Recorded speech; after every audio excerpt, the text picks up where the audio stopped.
On entend souvent dire que c'est parce qu'il y a du stress que la personne déclenche un trouble du comportement alimentaire. Et c'est pas faux. Mais c'est aussi pour déclencher du stress que la personne déclenche de l'anorexie, de la boulimie, de l'hyperphagie. C'est ça que j'ai à cœur d'aborder avec vous aujourd'hui.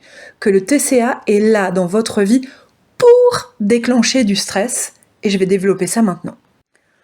Commençons déjà par parler du stress engendré par le trouble du comportement alimentaire. Quoi de mieux que de l'anorexie, que de la boulimie ou que de l'hyperphagie pour vous stresser? Déjà, il y a un stress physiologique. Ces troubles du comportement alimentaire stressent votre organisme. L'anorexie, vous n'apportez pas assez de nutriments à votre corps est en alerte rouge permanente.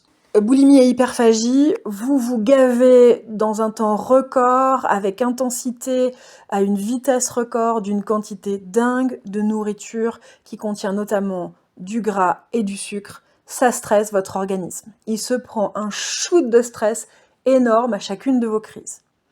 S'il y a de la compensation, les techniques de compensation sont source de stress pour votre organisme. Que ce soit vous faites plein de sport à outrance, ou vous prenez de certaines substances pour obliger votre organisme à éliminer le gras et le sucre que vous avez ingéré. Donc un énorme stress physiologique. Entendez bien que je ne suis pas en train de vous dire, là maintenant, c'est pas bien de stresser votre organisme. Non. Je suis en train de vous dire, observez que votre inconscient, en vous imposant ces troubles-là, vous procure un taux de stress physiologique énorme, volontairement. Les personnes qui ne sont pas directement concernées ne mesurent pas la quantité de stress qu'éprouve la personne qui souffre de TCA. Alors elles ne mesurent pas le stress que c'est pour l'organisme d'être à ce point privé de nourriture ou gavé de nourriture ou d'être contraint de subir autant de sport ou de médicaments pour éliminer, mais elles ne mesurent pas non plus la quantité de stress qu'il y a autour de tout ça. Vous qui souffrez de cette foutue anorexie, de cette foutue boulimie, de cette foutue hyperphagie, vous savez que c'est un sujet qui vous hante à longueur de journée. Vous y pensez à chaque fois que vous avez faim, vous y pensez à chaque fois que c'est l'heure de manger, vous y pensez même en dehors des repas, vous y pensez dès l'instant où il s'agit de croiser quelqu'un qui va vous proposer de la nourriture, vous y pensez à chaque fois qu'il est question de manger avec quelqu'un dans un restaurant par exemple, ou quand vous êtes invité chez des amis, mais vous y pensez aussi avant de faire les courses, pendant les courses, après les courses, avant de manger, pendant le petit-déj, déjeuner, goûter ou dîner, mais aussi après ces repas-là, et entre les repas, vous y pensez aussi. D'ailleurs, vous y pensez même avant d'aller vous coucher, j'espère que la nuit va bien se passer, ou comment ça va se passer demain. Vous y pensez en termes de je suis dégoûtée parce que j'arrive pas à maîtriser ce truc-là, je sens bien que ça me dépasse. Vous y pensez en termes de allez, demain, je reprends le contrôle sur tout ça. Et tout ça, tout ce harcèlement mental lié au trouble du comportement alimentaire est quelque chose qui déclenche énormément de stress dans l'organisme. Donc il y a un stress imposé au corps mécanique du fait du comportement alimentaire lui-même. Le stress est également imposé à cause de la charge mentale que représente ce trouble du comportement alimentaire. Il y a également un stress émotionnel, parce qu'une personne qui ne contrôle pas son alimentation va très souvent se sentir nulle, se sentir misérable, se sentir impuissante, se sentir en colère, se sentir honteuse, se sentir très très triste, complètement dépassée du fait de son impuissance. Et je ne vous parle même pas du stress financier que représente un tel trouble du comportement alimentaire. Alors on peut se dire que chez les personnes anorexiques, le stress financier va être moindre, mais pas forcément, parce que si je suis à bout de force, je vais pas pouvoir forcément aller travailler, et le stress financier est présent aussi. Mais chez les personnes boulimiques ou hyperphagiques, la quantité d'argent à mettre dans la bouffe est énorme. Et c'est sans compter l'accompagnement et ce que ça coûte. L'accompagnement sur le plan psychologique, aller consulter des psys, l'accompagnement sur le plan physiologique, aller consulter des kinés, des cardiologues, des gastro-entérologues pour essayer de voir ce qui se passe. C'est un stress énorme, financier, quand on souffre de troubles du comportement alimentaire. Et je vous parle encore moins du stress dans la relation, parce que quand on souffre de TCA, les relations sont loin d'être apaisées. J'ai très peur de ce que va penser l'autre de mon trouble alimentaire, mais j'ai très peur de ce que va penser l'autre tout court dans la relation, même en dehors de ce trouble du comportement alimentaire.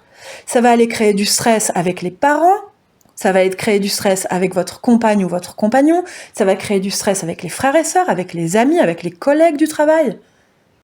En résumé, je dirais que si votre inconscient avait un besoin viscéral, un besoin urgent d'aller engendrer du stress dans votre vie, il n'y a pas mieux pour lui que d'aller activer un trouble du comportement alimentaire, encore une fois, que ce soit de l'anorexie, de la boulimie ou de l'hyperphagie. Rien ne stresse plus que le trouble du comportement alimentaire. Et j'entends déjà à distance certaines personnes me dire « Ah mais non, moi c'est parce que je suis stressée que je m'affame, que je me gave en compensant ou que je me gave sans compenser. » Alors en effet, c'est possible. Néanmoins, ce que j'observe en séance, c'est plutôt que parce qu'il y a besoin de vous imposer du stress pour vous protéger, votre inconscient utilise le trouble du comportement alimentaire. Donc pour créer du stress et non pas parce que vous souffrez de stress. Et d'ailleurs, l'inconscient va utiliser bien d'autres techniques pour engendrer du stress dans votre vie. Alors, qu'est-ce que j'ai pu observer en séance ? Une dame qui se pointe au premier rendez-vous et qui me dit « J'ai depuis 2 ans une boule au sein et non, je ne suis pas allée consulter pour vérifier si c'était un cancer ou pas. Ça fait 2 ans que je stresse et que j'ai peur d'avoir un cancer et je ne vais jamais me tranquilliser. » Maintien du stress avec l'idée d'une pathologie en suspens sans chercher à la résoudre. Ça peut être je fais des dépenses financières à des moments où c'est vraiment pas approprié. Là, pile au moment où j'ai besoin d'argent, je vais faire la grosse dépense qui, dit de manière grossière, me fout dans la merde financièrement. Donc, stress financier. Ça peut être je me choisis une nana ou un mec, on va même dire la nana ou le mec qui me stresse de par son comportement, la personne qui va être évitante ou la personne perverse narcissique qui va souffler le chaud et le froid, qui va faire que y a peu de chances que vous soyez en paix, pour l'instant en tout cas avec ce genre de personne. Ça va être conduite à risque en termes de comportement sexuel, par exemple. Ça va donner une personne qui va faire l'amour avec plusieurs partenaires sans se protéger et qui va avoir peur soit des maladies, soit de tomber, pour les femmes, de tomber enceintes. D'ailleurs, plus que des conduites à risque, on pourrait carrément appeler ça des conduites à stress, des conduites qui génèrent du stress. Dans cette catégorie-là, je pense à tous les comportements qui peuvent apparaître ou s'accentuer dans le cadre d'une hospitalisation. Les personnes qui se font hospitaliser dans l'espoir que ça les fasse guérir de leur anorexie, boulimie, hyperphagie, vont se retrouver sans leur stratégie numéro 1, sans leur stratégie alimentaire pendant l'hospitalisation.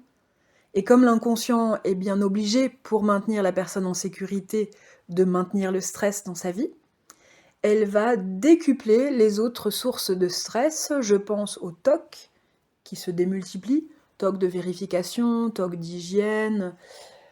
Je pense également à la consommation excessive d'alcool avec les binge drinking. Je pense aux scarifications.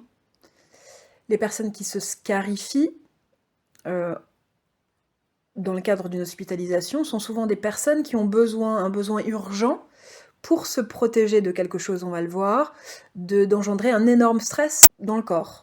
Donc gardons en tête que peut-être, oui, il y a du stress qui déclenche des TCA, mais que votre inconscient, lui, de son point de vue, il utilise ce TCA et bien d'autres stratégies pour vous maintenir en stress, pour maintenir dans vos journées un taux de stress qui ne descend jamais en dessous d'un certain seuil. Ouais, je suis bien en train de vous dire là que votre inconscient fait exprès de déclencher du stress dans votre vie et qu'en plus, il le fait pour vous protéger. Pour vous protéger de quoi ? Eh bien en fait, tant qu'il y a du stress dans votre vie au présent, votre cerveau n'est pas libre de traiter les dossiers du passé. Imaginons que vous soyez en train de vous balader tranquillement en pleine nature, vous êtes bien, serein, sereine, il n'y a aucun danger autour, votre cerveau est libre de repenser à votre histoire et à ce qui a pu être choquant et au-dessus de vos moyens au cours de votre histoire. Par contre, au moment où il y a un lion qui débarque ou un ours, ou prenez n'importe quoi de dangereux, là, votre cerveau va pas se dire « Non, non, attends, d'accord, il y a un ours qui vient d'arriver, je peux mourir là, maintenant, tout de suite, mais c'est pas grave. Prenons 3-4 heures pour aller digérer ce truc qui m'est arrivé quand j'avais 3, 6, 8, 12 ans. » Hein ? Non. On traite l'urgence. Donc tant qu'il y a un problème à traiter dans l'ici et maintenant, votre cerveau ne va pas fouiller dans vos anciens dossiers. Ce que je suis en train d'amener avec plus ou moins de délicatesse, c'est cette probabilité qu'il y ait dans votre histoire un ou plusieurs événements qui ont pu être tellement choquants pour vous que votre cerveau a fait comme si ça n'avait jamais eu lieu. On n'y pense plus, on fait comme si de rien n'était, et qu'à chaque fois que vous êtes sur le point d'aller bien, d'être paisible, d'être sereine, à chaque fois que ça se tranquillise dans votre vie, votre inconscient se dit « Ouh là là là là là là, là elle est trop tranquille, il n'y a pas de dossier au présent, il n'y a pas de lion, il n'y a pas d'ours qui menace sa vie. Mon Dieu, mon Dieu, mon Dieu, ouh là là là là là là, le souvenir du passé va remonter. Ah, elle n'est pas prête, elle n'est pas prête, elle n'est pas prête, vite, quoi faire, vite, créons-lui un stress. Tiens, si on rappuyait sur les bonnes vieilles stratégies habituelles, stratégie pour générer du stress. Tiens, si j'allais lui créer un stress là maintenant tout de suite, elle aurait un truc à traiter dans l'urgence, donc son cerveau ne serait plus libre d'aller ressortir les vieux dossiers poussiéreux et douloureux. Mettons-nous quelques secondes à la place de votre inconscient, ça donnerait quelque chose comme « Bon, ok, là les gars, il y a... c'est qui les gars, j'en sais rien, c'est sorti comme ça. Les gars, là, il y a un gros dossier dans le passé, là, elle est pas prête. T'es sûre qu'elle est pas prête ? Je sais pas, attends, je regarde. Est-ce qu'elle sait gérer ses émotions ? Ouais, pas tellement. Est-ce qu'elle sait gérer les contrariétés relationnelles, les disputes ? Non, ok. Est-ce qu'elle sait dénoncer, raconter des choses qui lui sont arrivées ? Non, ok. Quand elle va pas bien, est-ce que les autres savent la consoler ? Pas forcément. Et quand les autres sont pas consolants, mais au contraire accusateurs ou se comportent un peu bêtement, est-ce qu'elle sait le gérer ? Non. Bon, ok. Non, elle est pas prête. On maintient du stress dans sa vie, comme ça, tant qu'elle est occupée au présent, elle ne repense pas au passé. Et chaque jour, il va vous envoyer des tests comme ça pour vérifier où vous en êtes. Jusqu'au jour où il va se dire « Ok, elle sait gérer les émotions les plus énormes qui traversent le corps, oui, super. Sa gestion des relations, elle sait gérer, c'est parfait. Est-ce qu'elle sait gérer le pire comportement chez les autres ? Oui, ok. Est-ce que là, si on faisait réémerger le souvenir, elle saurait totalement le gérer et en faire quelque chose qui la fait grandir ? Oui. Est-ce qu'il y a encore menace d'effondrement ? Non. Ok, c'est bon. On peut lâcher le stress dans sa vie. On peut lâcher le TCA, on peut lâcher les scarifications, les TOC, on peut lâcher les insécurités financières, les insécurités relationnelles, et on peut potentiellement laisser le souvenir réémerger. Mais tant que la réémergence de ce souvenir est une menace pour votre équilibre, l'inconscient lâchera pas. Allez, je vous laisse pour aujourd'hui. C'était Barbara Verhaeghe, psychopraticienne. J'accompagne depuis 12 ans maintenant, un peu plus même, les personnes qui souffrent de troubles alimentaires. Je les aide à sortir définitivement de leurs troubles à vie. C'est l'objectif, que ça vous foute la paix pour toujours.